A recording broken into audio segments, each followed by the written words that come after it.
नमस्कार मंडळी.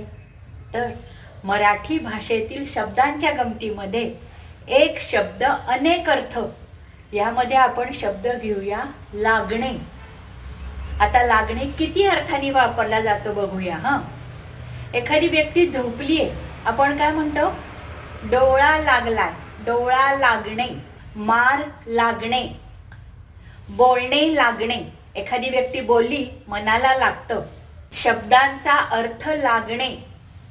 थिएटरला सिनेमा लागणे, वडापावाची गाडी लागणे, हाताला हात लागणे, पोलिसांना गुन्हेगाराचा माग लागणे, झाडाला फळे फुले लागणे. एखादी वस्तू आपल्याला लागणे म्हणजे कामासाठी एखादी वस्तू हवी आहे, ती मला लागतीये, त्या अर्थी लागणे. एखाद्याला यायला वेळ लागणे, त्या अर्थी लागणे. घर कामाला मुलगी लागणे, त्या अर्थी लागणे.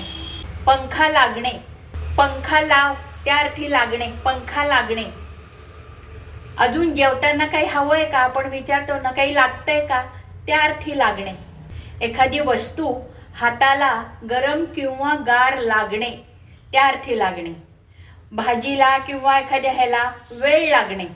एखाद्याच्या गालाला रंग लागणे, एखाद्या क्रियेला वेळ लागणे, त्या अर्थी लागणे. अवघड शब्दांचा अर्थ लागणे, त्या अर्थी लागणे. मंडळी, तुम्हाला हे लागणे आवडला असेल तर लाईक, शेअर, सबस्क्राईब करा आणि हो, कॉमेंट करायला विसरू नका.